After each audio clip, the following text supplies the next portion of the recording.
Traktor pertanian yang selama ini terkesan sebagai alat berat untuk bercocok tanam, diubah oleh para mahasiswa jurusan Teknik Universitas Pasundan Bandung menjadi alat ringan dan bisa digendong. Dengan demikian, traktor ini cocok digunakan untuk lahan pertanian dan perkebunan di daerah pegunungan yang terjal dan jauh dari akses jalan. Inovasi mesin pertanian ini dinamai traktor portable multifungsi. Ya, karena selain traktornya bisa dibawa kemana-mana, traktor ini juga bisa berfungsi banyak hal. Misalnya untuk mesin penyedot air, mesin penyemprot obat hama dan pupuk cair, mesin pemotong rumput, mesin penghancur ranting, mesin penggerak generator listrik, dan masih banyak lagi. Inovasi para mahasiswa Universitas Pasundan Bandung ini masuk dalam program pembinaan startup calon perusahaan pemula berbasis teknologi pada tahun 2017, 2018, dan 2019.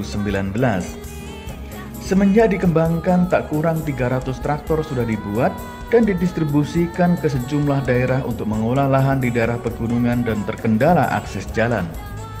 Jadi ini adalah traktor portable multifungsi. Traktor itu sebetulnya ini kita namakan traktor, tapi ini sebenarnya jenisnya kultivator. Kultivator itu untuk mengolah lahan kering, bukan lahan basah seperti tanaman padi-padian gitu ya. Tapi ini untuk mengolah lahan khususnya hortikultura. Kelebihannya ini bisa dilipat kemudian bisa digendong. Jadi kami buatnya awalnya seringan mungkin karena supaya bisa digendong, kemudian diassembling di tempat, kemudian dijalankan. Jadi multifungsinya itu banyak sekali.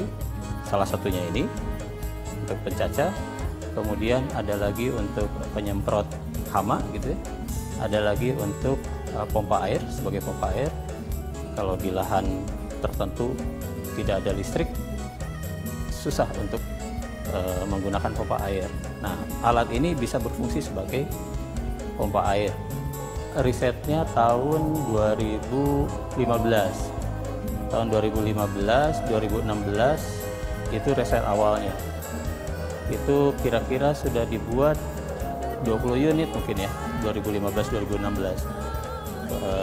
20 unit itu ya dibagi-bagikan ke petani, diuji cobakan sampai rusak gitu. Nah, kemudian tahun 2017 itu sudah mulai diproduksi. 2018-2019 kira-kira 3 tahun setelah program CPPBT itu sudah diproduksi sekitar 300 unit, Pak.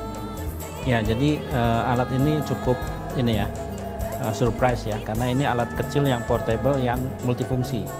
Ini bahkan ada PTO-nya ya, sehingga tenaganya bisa diambil untuk berbagai keperluan yang lain. Jadi bukan hanya untuk traktor. Jadi bisa diambil untuk misalnya tadi memompa air ya, kemudian membangkitkan listrik dan lain-lain, banyak contohnya tadi. Ini saya kira untuk pertanian Indonesia yang dimana anak muda sudah enggan untuk mengeluarkan tenaga keringat, ini bisa menjadi daya tarik ya.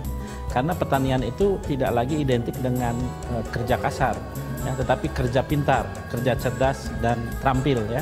Dalam arti ya terampil harus menggunakan alat ini, merawatnya kan juga perlu pengetahuan. Ini mudah-mudahan nanti pertanian Indonesia terutama hortikultura ini bangkit sebagai kekuatan ekonomi yang dominan ya di Indonesia. Saya harap begitu, dan ini harusnya bisa lebih banyak didiseminasikan ke pertanian-pertanian di seluruh Indonesia. Apalagi Indonesia ini negara luas, pertaniannya banyak di mana-mana gitu ya, sehingga adanya ide untuk membuat mesin yang sederhana tetapi banyak fungsi ini sangat patut diapresiasi.